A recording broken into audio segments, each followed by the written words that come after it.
Alors ici, on demande de représenter dans l'angle, dans le plan de gauche, z est égal à moins 40, moins 75i, et exprimer son expression trigonométrique et exponentielle. Bon, l'expression trigonométrique, c'est 85, qui est la forme polaire, 85 cosinus de 4,24 en radian, plus i sinus 4,2224 en radian. Ou alors, si vous voulez, vous pouvez l'écrire 85, 6, 4,2224.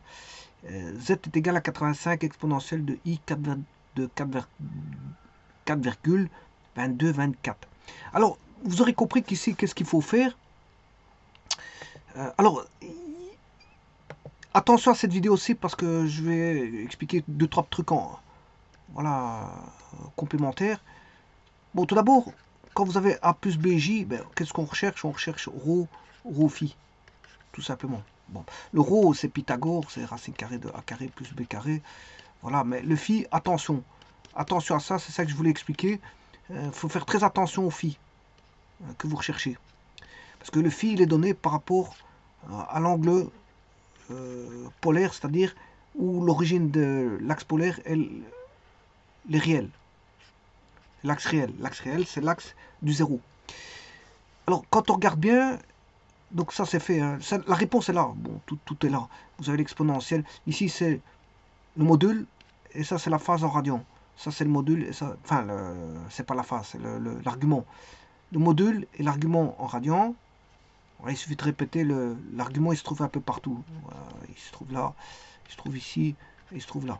Et le module, bah, je vous ai dit qu'il n'y a que deux choses. Module et argument. Le module, il est là. Oui, attention qu'ici, j'ai pas encore changé. Je vais changer tout de suite. Parce que c'est 85.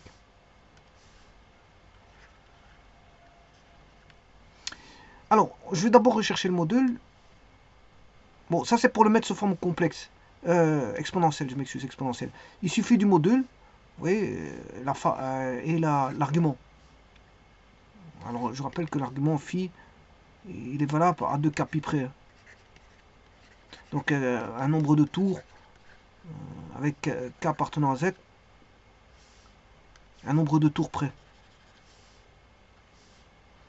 Alors, on a un espace, les complexes, un espace vectoriel de dimension 2, il a besoin que, voilà, deux valeurs qui sont deux valeurs réelles, a, b, et vous construisez une entité complexe qui est a plus bi. Alors, on peut passer du repère cartésien au polaire, du polaire au cartésien, peu importe. Alors, idem pour la trigonométrique, on peut passer du repère polaire au repère cartésien avec l'écriture trigonométrique ρ 6 phi. Il suffit juste du module et de l'argument. Idem pour l'écriture exponentielle, on peut passer du repère cartésien au polaire, tout comme on peut passer du polaire au cartésien. En tout cas, il faut toujours deux paramètres qui est ρ phi. Vous voyez que ρ phi pour la forme trigonométrique et ρ phi pour la forme exponentielle. Et ça, c'est la forme algébrique.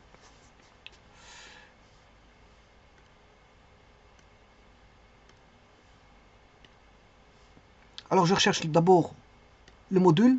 Le module, il est assez simple. Il suffit de faire Pythagore. Voilà, racine carrée de a carré plus b carré.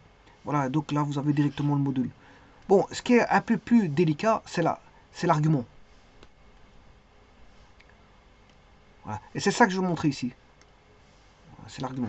Alors, on peut travailler, donc l'argument, c'est l'argument de z est égal à θ plus de kpi, avec k appartenant à z, a plus bj est égal à ρ cos θ plus j sinus θ, ce qui veut dire qu'on peut travailler cosinus θ vaut réel sur ρ, et sinus θ vaut l'imaginaire sur ρ. Voilà, avec θ qui peut être donné sous trois formes possibles, soit en arc sinus, alors à ce moment c'est imaginaire sur ρ, ou en arc cosinus, réel sur ρ, et θ en imaginaire sur réel. Donc là, ça nécessite de calculer pour l'arcsinus et l'arcosinus de calculer le module. Vous devez calculer le module au passage, ici et là. Par contre, là, on n'a pas besoin de calculer le module. Vous avez AB, ben, vous allez avoir arctangente de A sur B. Bon, mais ça ne suffit pas. Je peux vous dire que ça ne suffit pas. Et c'est justement ça que je vais voir ici dans cette vidéo. Dans cette vidéo, je vais vous montrer que ça ne suffit pas d'avoir directement le calcul de l'arc sinus, arc tangente. Ça dépend dans quel cadran on met. Alors vous êtes tranquille, vous serez tranquille si le nombre complexe est dans le cadran 1. Là, bon, que vous calculez, là, c'est du direct. C'est du direct. Vous calculez arc cosinus, arc tangente, vous allez avoir la bonne valeur. C'est valable uniquement dans le premier cadran, mais dans les autres cadrans, il faut vérifier. Il faut faire des petits calculs. Et bien, c'est ce que je vais montrer ici.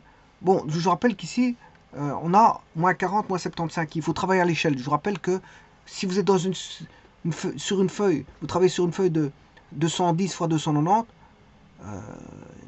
mm, à ce moment-là, bon, unité vaut 1 cm. Mais vous voyez qu'ici, vous avez moins 40, moins 75. Vous devez avoir une unité, enfin 1 cm, vaudra 10 unités. Donc il faut changer l'échelle. Comme pour avoir moins 4 et moins 7,5 i. Donc vous changez d'échelle. Bon, maintenant, voyons voir sur GeoGebra ce que ça donne. J'ai calculé en arc tangente, arc sin. Bon, le module, il n'y a pas besoin de... Bon, c'est le... Bon, Pythagore. Hein. Il n'y a qu'une seule formule. Vous appliquez Pythagore, bon, c'est bon. Par contre, l'argument, on peut le travailler en arc sin, arc cos et arc tangente. Et c'est ça que je vais discuter ici. Donc, je mets mon nombre complexe, qui est moins 40, moins 75i.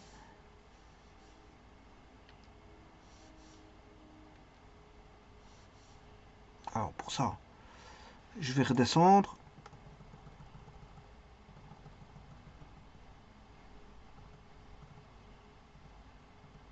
Voilà, il est là.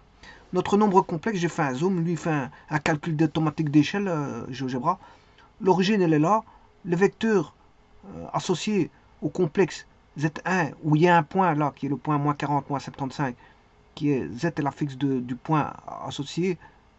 Enfin, Z1 est associé au point moins 40, moins 75, puisque Z1 est l'affixe du point moins 40, moins 75. Vous avez le vecteur image qui est U, vecteur image. Voilà, je mets un point là-bas pour avoir l'angle et je mesure l'angle. Bon, l'angle il fait 241. Voilà, je vais me rapprocher. Voilà, il fait 241. Non, voilà, ça c'est par rapport à la référence de l'axe des X, qui est bien sûr là donné en degrés. Mais c'est ça, c'est le bon angle, hein, c'est l'argument, mais en degrés. Le problème il est en degrés. Voilà. Alors je calcule le module, il n'y a qu'une seule formule. Voilà, c'est. Une fois que j'ai calculé le module, je connais le module, donc il ne reste plus que l'argument. Mais l'argument, ça pose un petit problème, puisque suivant qu'on est en sinus. Alors ici, j'ai dessiné le cercle. Hein. J'ai dessiné x carré plus y carré égale, comme on connaît le module, voilà, je peux trouver le cercle associé qui passe par le complexe. Alors vous voyez que je calcule l'arc tangente. L'arc tangente, c'est l'imaginaire sur le réel. J'ai un angle de 61, 92, 75. 61, 92, 75, c'est l'angle là. Donc en arc tangente, le θ vaut 61, voilà, 92, 75 degrés. Et en fait, le phi, il n'est pas là. Donc en fait, vous devez rajouter 180 degrés à ça. Vous devez faire θ plus 180, vous avez phi. Donc vous voyez que vous devez faire voilà, un recalcul. Un recalcul. C'est pas aussi systématique que ça. L'arc tangente vous donne 61, mais c'est pas bon.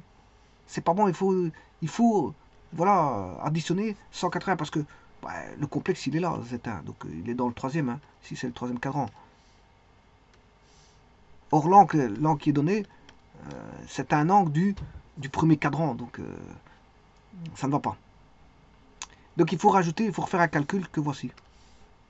180 plus θ. Bon, ça c'est en arc tangente. Maintenant, voyons voir en arc sinus. Donc j'ai bien fait mes 180 plus bêta, j'ai 241 en 275. Je calcule en radian. Voilà, il suffit de taper bon rad à côté de l'angle gamma. J'ai 4,22, 24. Bon, je peux même calculer par rapport voilà, à 2pi sur 360 qui vaut voilà, la fraction de 241 92 75 par rapport à 360. J'ai une fraction fois 2pi. Voilà, j'ai l'arc en radian. Bon, maintenant, il y a une autre façon de faire, c'est de travailler par rapport à, non pas à 2pi 360, mais par rapport à pi 180. Ben, c'est toujours la même chose, c'est 4,22, 24 radians, qui est l'arc. Le module, c'est 40 au carré plus 75 au carré. Voilà. L'angle, bon, ça vous le savez bien que ben, il fait... bon, il faut que je refasse un zoom pour le voir. Il est là, c'est l'angle qui est ici. Voilà. Mais ça, je l'avais déjà calculé hein, à Z1. J'ai déjà fait, donc je l'ai une fois, j'ai pas besoin, ça c'est un doublon. Bon, donc, je connais l'arc. L'arc, il vaut A. Il vaut A ou B. A ou B. Voilà, calculé de façon différente. Alors moi ici, j'ai mis l'exponentielle, c'est 85 exponentielle de AI. A, c'est l'arc en radian qui vaut 4,2224. Et donc, on a moins 40, moins 75. On a le même complexe. On retombe au même endroit que A plus BI, qui est moins 40, moins 75, Z1, qui est Z1. Ben, ici, c'est Z5. Donc, on va revoir tout ça. Je vais faire un zoom moins. Je remonte. Zoom moins. Voilà. Et là, vous voyez qu'il y a Z5.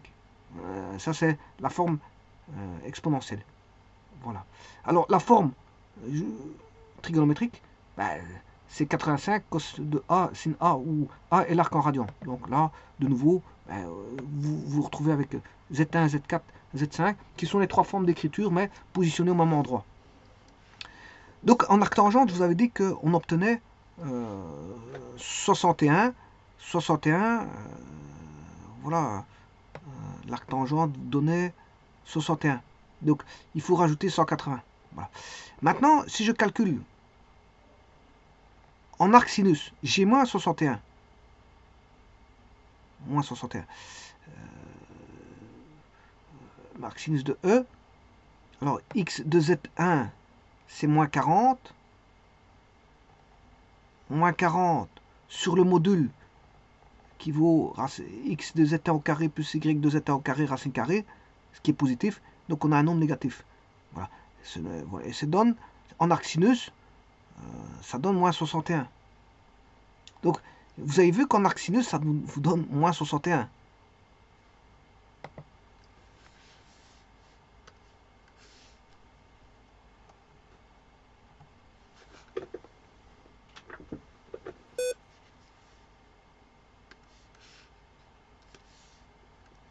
Alors que l'angle, c'est pas ça. L'arc sinus, il vous donne moins 61. Alors, qu'est-ce que c'est que ce moins 61? Le moins 61, c'est un angle qui est comme ceci. Par rapport à ça. On a moins 61. Donc, ce qui veut dire que bah là, je dois reprendre, on va dire, pour avoir ça, ça c'est le θ. Alors le phi, il vaut ça. Donc en fait, c'est 270 moins 71, moins 61. 270 moins 61. Et là, je vais avoir les 241.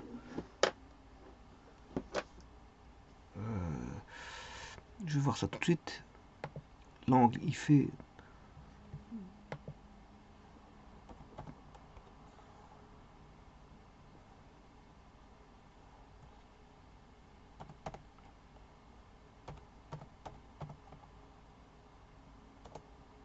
Non, c'est pas ça, c'est pas ça.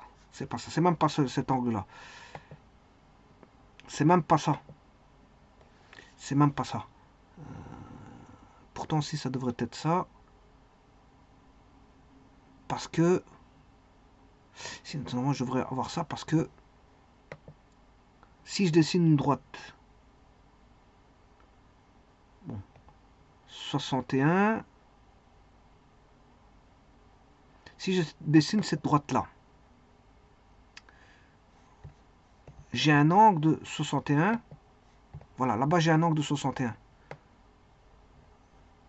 Donc l'autre en dessous, il fait moins 61. Donc j'ai bien moins 61 là-bas. Mais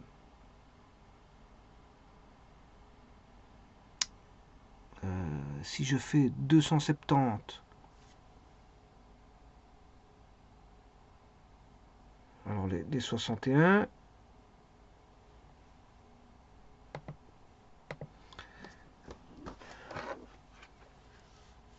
les 61 ils sont là. ici, on sait bien... Oula, petit instant, je me suis trompé de courbe.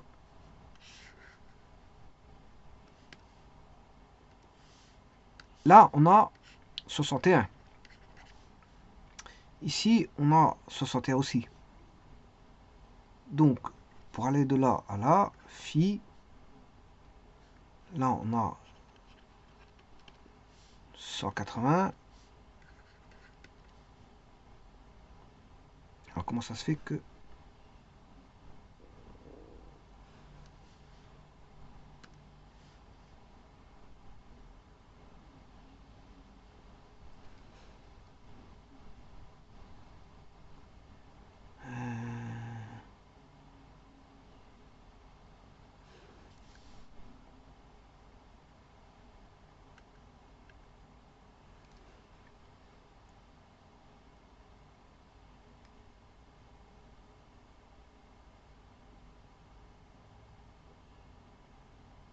Oui, oui, non, non, ça, j'ai radé, j'ai radé. C'est le complémentaire de 61. Parce que 60... Ici, on n'a pas 61. Je m'excuse. Le 61, il est là. Il est là. Là, le 61. Ici, c'est le complémentaire de 61. Et donc, le complémentaire de 61, il est là. Donc, 90 moins 61. Et là, je peux faire... Donc, ceci, c'était pas bon. C'est pas 61. C'est 270. 90 moins 61. Ce qui fait 290 moins 90. 180.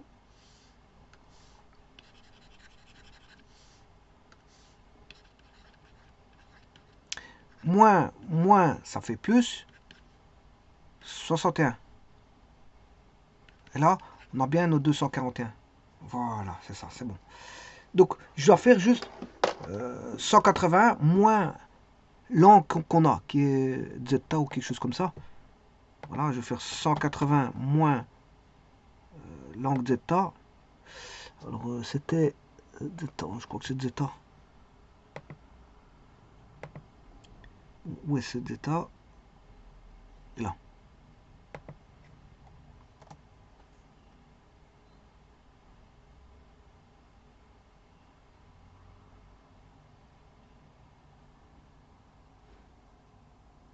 Non, c'est pas bon.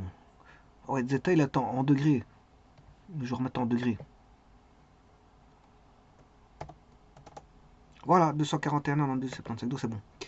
Donc vous voyez qu'en arc tangente, dans ce cadran-ci, en arc tangente, je dois faire phi 180 plus θ. Alors quand je suis en arc sinus, dans le troisième cadran, ben, je dois faire 180 moins l'angle qui a été trouvé. Ça donnait un angle négatif. Hein. 180 moins l'angle trouvé. L'angle trouvé, c'était θ. θ était négatif. Hein. Voilà, θ est négatif. Donc ce qui donne un plus.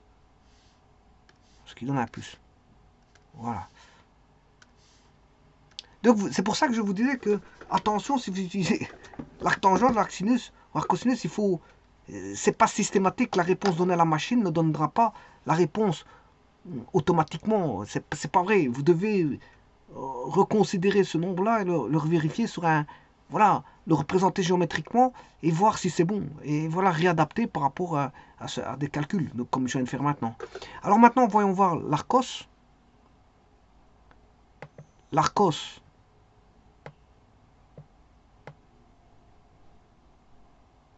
qu'est-ce qu'il donne? Voilà, c'est YZ1 sur le module, moins 15 17e. L'Arcos, il donne 118,025. 118,025.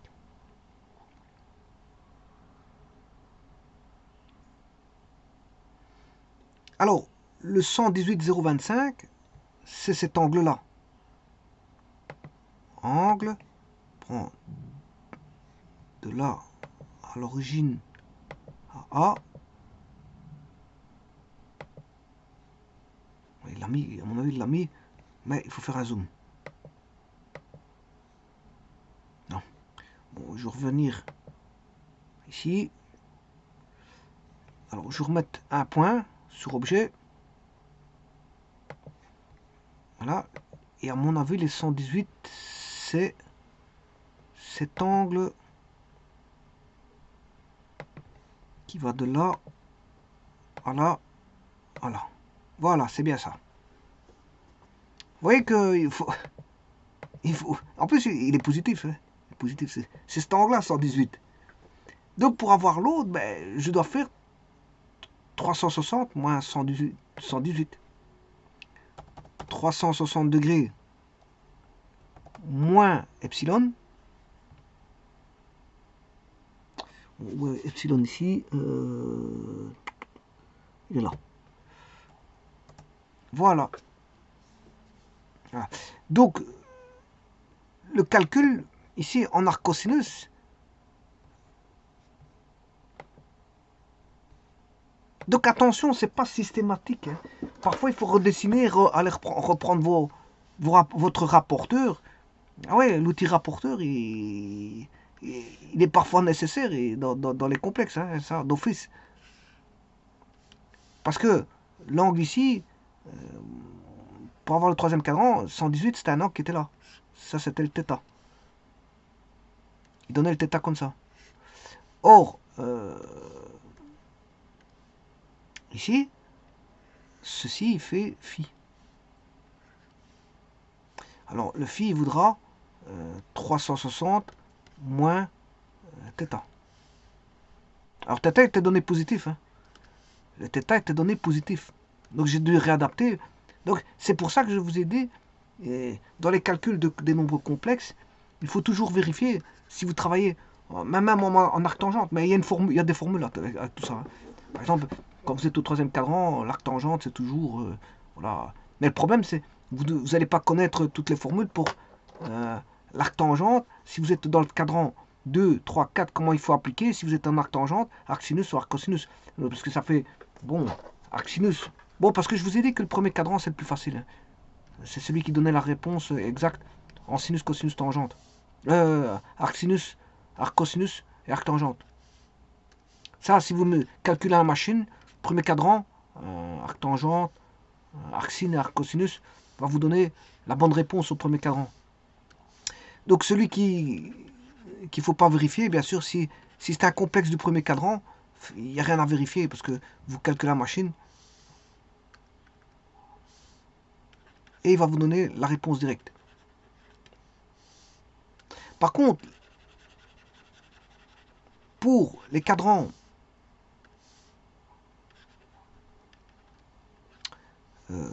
2, 3, 4, il y a des formules, mais vous n'allez pas les connaître parce que pour l'arcsine, il faut vous connaissiez, je veux dire, quelles sont les formules que vous allez utiliser.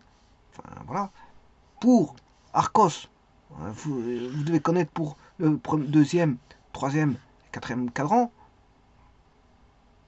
Et pour arctangente, vous devez connaître premier, deuxième, troisième cadran. Bon, on ne fait pas comme ça. On n'essaye pas de retenir des formules, je veux dire, qu'on peut vérifier.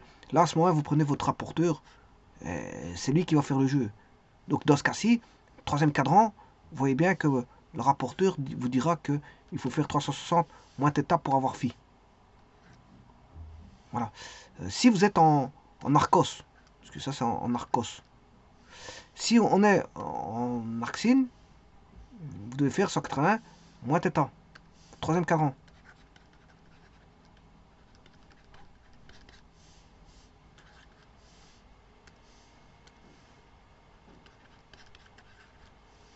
Et l'arctangente, vous devez faire pour le troisième cadran 180 plus θ.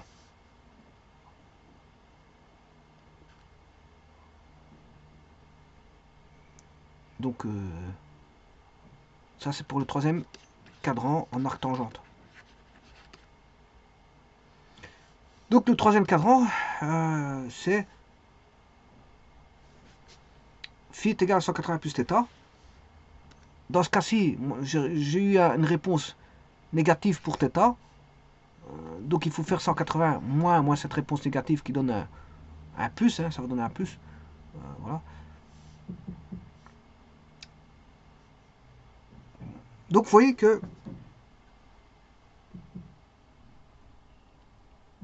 donc le moins 61, c'est celui-là. Ça c'est moins 61.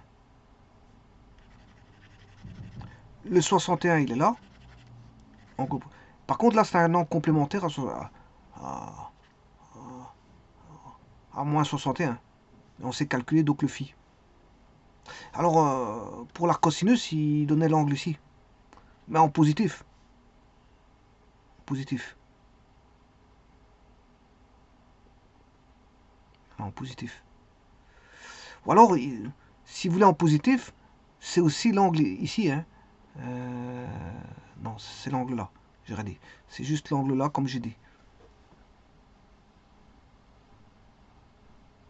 Qui est aussi l'angle ici. 118, c'est l'angle là. Voilà. Donc, dans l'arc cosinus, le 118, comme il est donné positivement, c'est cet angle-là. Non, c'est pas celui-là. C'est celui qui va... Donc c'est un cadran, ça. C'est celui qui va 118.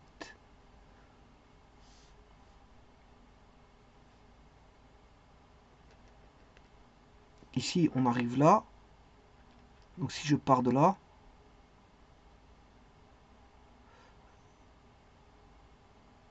alors cet angle-là, il est le même que celui-ci, donc je le parcours. Puis je fais un cadran en plus, 90 degrés. Voilà. 118, c'est ça. Donc le θ, c'était ça qui vous donnait. C'est le θ là. Parce qu'il est positif. Hein. C'est vrai que si vous le considérez en négatif, c'est ça. En positif, c'est ça. Ce qui vous donne, en fait, l'angle de 61 qui est là. Le 118. Ça, c'est le 118. Le 161, il est ici. Donc, on va retrouver le 61 là-bas, ici.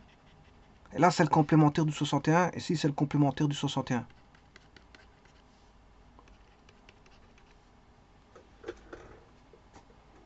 En arc cosinus.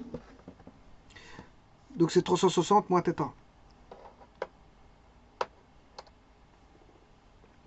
Donc, c'est pour ça que je dirais, là, quand vous faites des calculs comme ça en arc sinus, arc cosinus, et même arc tangente, et positionnez un angle, vous devez le représenter. Représenter géométriquement, pour vérifier. Il ne faut pas être sûr de ce qu'on raconte. Voilà. Il faut le représenter et voir si c'est plausible. Alors, le représenter signifie aussi avoir comme un outil, il y a un outil fondamental utilisé ici, c'est le rapporteur. Rapporteur d'angle.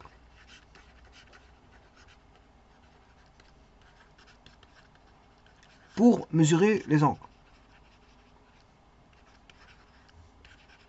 Et voir, bien sûr, vérifier s'ils sont bons. Ce que vous dites est cohérent ou pas. Si votre raisonnement que vous tenez est cohérent ou pas. Alors, maintenant, on pourrait établir une formule, comme je l'ai dit, mais vous n'allez pas retenir 3 fois 3 formules, ça fait 9 formules, où vous pouvez prendre votre rapporteur et vous pouvez vérifier. Voilà, donc, je vous remercie.